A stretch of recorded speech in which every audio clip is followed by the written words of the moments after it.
और हमारे जो आज के जो मसाइल है, हमारा जो आज सबसे बड़ा मसला अपनी बका का है, अपने एग्जिस्टेंस का मसला है। आज पूरी दुनिया में हमारा एग्जिस्टेंस का मसला है। हमको जिस तरह स्पेन से निकाला गया 800 साल हुकूमत करने के बाद, स्पेन से हमारे जड़े काट के निकाल के भगा दिया गया, कत्ल कर दिया गया, उसी तरह हमको पूरी दुनिया के मुल्कों से निकालने की साजिशें चल रही है। ये बात ध्यान में रखो, हमारा बका का मसला है, इस वक्त हमारे एग्जिस्टेंस का मसला है। इसलिए ऐसे एग्जिस्टेंस का मसले के कल मैंने मिसाल दिया था, जैसे हमारा घर जल रहा है, हमारे घर को आग लगी हुई है और हम बाजार में हैं।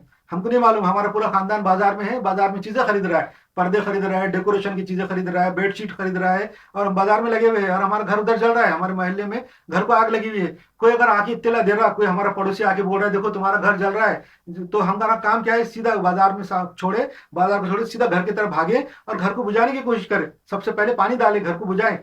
ऐसा नहीं कि बल्कि उसको बोले भाई ठीक है जलने दे, मैं पर्दे खरीद के आ रहा हूँ, मेरे को डेकोरेशन के लिए ये खरीदना है, सोफा खरीदना है। तो तुम अगर सोफा खरीदेंगे, डेकोरेशन के कपड़े खरीदते रहेंगे, उसमें पैसा जाया करेंगे, जब तक तुम्हारा घर जल के खत्म हो जाएगा। वैसे ही आज हमारी मुसलमानों की कंडीशन है। मुसलमानों के पास जो है ना अभी इस वक्त एग्जिस्टेंस का मसला है। तो अब पहले सबसे पहले हमको चाहिए कि बेजा फजूल खर्ची, इसराफ और फजूल खर्ची ना करें, अपना पैसा गलत जगहों पे खर्चा ना करें, बल्कि अपने पैसों को बचाएं और अपने आप को एग्जिस्टेंस को बचाने की पहले कोशिश करें। अपने आप को बचाएं, अपने आप को बखा करें। जब खुद बाकी रहेंगे, अपन बाकी रहेंगे, तो बाकी सब चीजें बाकी रहेंगी। ये इसीलिए भी जो है ना हमारे साथ ऐसा मामला हो रहा है। देखो, यहूदी जो लोग हैं, कल एक बात बता रहा था मैं कि यहूदियों को जो है ना ये बचाया। होलोकास्ट जो है ना हमारे साथ भी होने वाला है, जैसा होलोकास्ट यहूदियों का हुआ। ये हिटलर उनको मारा, उनके लाखों लोगों को मारा, ऐसा बताते हैं ये लोग होलोकास्ट में, कि कितने मारा नहीं मालूम है, मारा कि नहीं मारा ये भी नहीं मालूम है। मगर होलोकास्ट हुआ उनका, और उसमें यहूदियों को मारे गए। तो उनको यहूदियों को बचाया यूरोपियन कौमों ने, और यूरोपियन कौमों ने बचा के उनको इसराइल दिया, उनको जो है फलस्तीन में एक मुल्क दिया, इसराइल दिया, उनकी हुकूमत कायम की, यहूदियों को बचा लिया। क्यों बचाया? क्यों? क्यों? तो उनके पास एटम बम था, एटम बम के फार्मूले थे, और इसलिए उनको बचाया। इसकी उसकी वजह यह थी कि उस जमाने में जब हिटलर उनको मार रहा था, कत्ल कर रहा था, यहूदियों से उनको डर पैदा हुआ यूरोपियन कौमों को, कि अगर हम यहूदियों को नहीं बचाएंगे, तो उस वक्त तक यहूदियों का और मुसलमानों के ताल्लुकात अच्छे थे।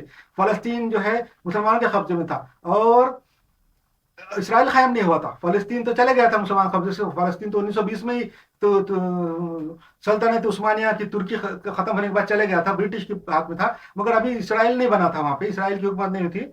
मगर उस वक्त तक यहूदियों के और मुसलमानों के ताल्लुकात बुरे नहीं थे, ठीक थे, अच्छे थे। मुसलमानों का वो एहसान मानते थे कि मुसलमानों ने उनको बचाया और 1000 साल तक जो है अपनी उसमें रखा, हिफाजत में रखा मुसलमानों ने। तो यहूदी उस वक्त तक मानते थे और अच्छे ताल्लुकात थे।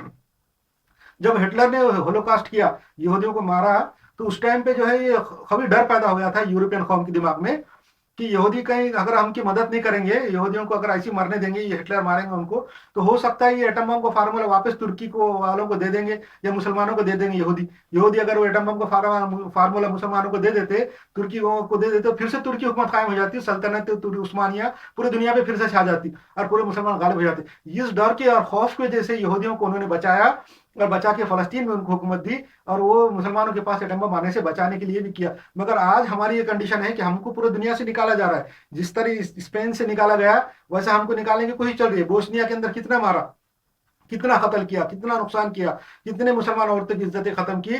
तकरीबन 5 लाख औरतों की इज्जत खत्म हुई, इससे ज्यादा हुई है वहां पे बोस्निया में, और बाकी दुनिया के मुल्कों में भी हो रही है, जहाँ पे इस्लाम के दुश्मन है, जहाँ पे मुसलमानों के साथ जुल्म हो रहा है, वहां तो हो रहा ही हो रहा है। बर्मा में कैसा हुआ, रोहिंग्या किधर भागे।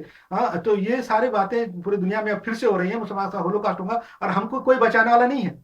जैसा यहूदियों को बचाया होलोकास्ट से, वैसा हमको कोई बचाने वाला नहीं है, कि तो हमारे पास कोई अभी कीमती चीज बाकी बची नहीं। हम ना हम किसी को ब्लैकमेल कर सकते। यहूदी ब्लैकमेल कर सकते थे, वो बोल सकते थे कि एटम बम हम मुसलमानों को दे देंगे। ये डर और खौफ की वजह से जो है ना वो यहूदियों को बचाया। इसलिए हमको बचना चाहिए, डरना चाहिए, और जो है तो अपने आप की बखा करना चाहिए। इस वक्त अपना घर जल रहा है, हमारा घर जल रहा है, इसलिए अपने आप को बचाना चाहिए, और अपने आप को बचा के, अपने बका का मसला है, इसलिए अपना पैसा, अपने वसाइल, अपने रिसोर्सेज को जो है सही तरीके से इस्तेमाल करना चाहिए। अगर अपने रिसोर्सेज गलत तरीके से इस्तेमाल करेंगे, तो फिर हमारे बका का मसला नहीं रहेगा, हम बाकी नहीं रहेंगे, तो फिर ये रिसोर्सेज क्या है।